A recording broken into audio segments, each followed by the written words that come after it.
Thank you very much, and thanks to PK and the organizers for a great meeting once again.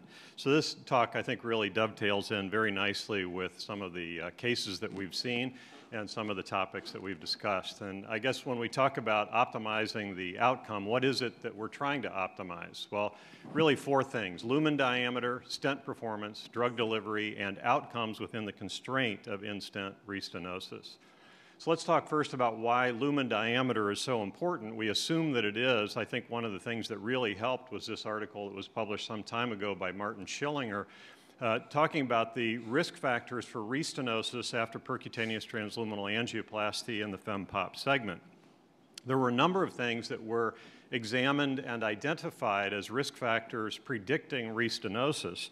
But in this long list, the one that really stands out is a post-procedural residual stenosis of greater than or equal to 30%, which was the most significant of all the predictive factors. So clearly something that we want to avoid. Now, normally when we talk about vessel preparation, people think about a focal force balloon or atherectomy or perhaps laser. But I think in many cases it might be much simpler than that. It could be the simple choice of an appropriate balloon to start the case. So it might be the difference of a non-compliant balloon versus a compliant balloon, selecting the appropriate diameter, importantly selecting the right length so that instead of just moving the plaque forward and back within the vessel, we're actually moving it outward by using a longer balloon. And then appropriate pressure, and I think as we've all found in the drug-eluting era, that a longer inflation sometimes is all that it takes to get a good result in what would otherwise be a failure.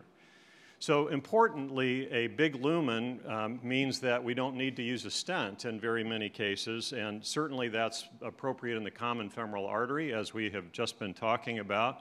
So here we see a case similar to some of the ones that we've seen previously, a non-calcified common femoral artery occlusion in a young patient with sparing of the profunda. In this particular case, using directional atherectomy, followed by balloon angioplasty with a good result, again in a non-calcified vessel, no need for stenting at this location. And then in an elderly patient with more diffuse disease, relatively small vessels, something that we're not eager to stent, and if we could avoid surgery, that would be ideal. A focal force balloon, and this is a patient now who has remained symptom-free with no restenosis 8 years out, so more durable than we might expect in some cases. As we look now at the femoral popliteal segment, this is where most of the discussions focus about vessel preparation, and clearly there are all sorts of devices that have been proposed for vessel preparation in the FEMPOP segment.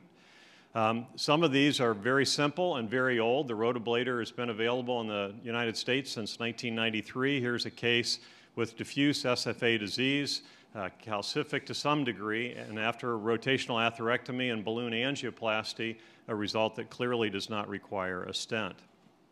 More recently, the Jetstream pathway device. Here you can see pre-intervention, after atherectomy, and then with adjunctive balloon angioplasty, adequate vessel preparation through this process. So one of the things that I mentioned that we're trying to optimize is stent performance, and it's important to recognize that a stent's performance will only be as good as the vessel preparation that takes place prior to the stent going in. So this is a slide which is very often shown, and the emphasis is always on the upper part, the supera portion, because of its enhanced radial strength. But what I'd like you to look at is the cluster where all of the standard nitinol stents are with less radial support. So clearly, if the vessel is not adequately prepared prior to a bare metal nitinol stent going in, you will anticipate that you'll have a high residual stenosis, and again, we would predict a higher chance of restenosis. Talking next about Ptfe-covered stents, it's pretty clear from experience with these that the best results happen when the lumen is well prepared and it's uniform in diameter throughout the length of the stented segment.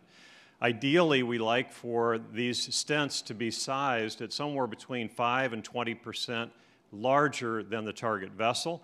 Dr. Saxon did a study which was published some years ago indicating that one-year primary patency was very clearly linked to the sizing of these. So there was an 88% one-year primary patency with appropriate sizing, but that dropped significantly if these were oversized in the vessel. Again, emphasizing the importance of linking vessel diameter and stent diameter. With woven wire nitinol stents, the Supera stent that we've talked about frequently here this morning, it's absolutely important that the vessel be prepared appropriately, because if the vessel is not prepared well, then the stent does not expand well, and when it doesn't expand well, it gets longer. And very clearly, there is a link between length and patency. So here you can see in the center panel, where when these are deployed at nominal diameter, you can see that the patency is excellent at 12 months, 24 months, and even out to 36 months with a 94% patency. But if you look all the way to the right, you see that when there's severe elongation of the Supera stent, you can see that we get as low as 42% patency at the 3-year mark. So clearly, vessel preparation is of the utmost importance with the Supera stent.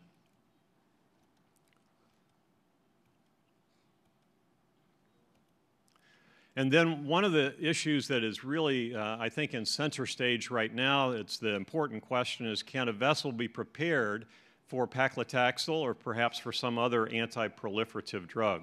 It's clear that paclitaxel, in order to work, has to diffuse into the 3 vessel layers. And it's also clear that calcification inhibits the diffusion process. The big question now is, can atherectomy enhance that transfer? It's speculative at this point, but certainly provocative to think that we may be able to do that. Definitive AR addressed that question, comparing atherectomy plus a drug-eluting balloon to a drug-eluting balloon alone. And a lot of this discussion is based on this slide, which is often seen, done by the work from Dr. Finelli, showing that on the far left, if you compare minimal degrees of calcification, both in terms of the degree of circumferential involvement and the length of involvement in the vessel, that the TLR rate, freedom from TLR, is excellent. However, as you increase both the degree of circumferential calcification and the length of the calcification, then the TLR rates go higher and higher. So clearly, calcification links to a failure of drug-eluting balloon durability. So here you can see an example of the rationale used with that. In the left panel, a popliteal stenosis, treated initially with orbital atherectomy, followed by a paclitaxel-coated balloon, and then the final result. And it remains to be seen whether this will be effective.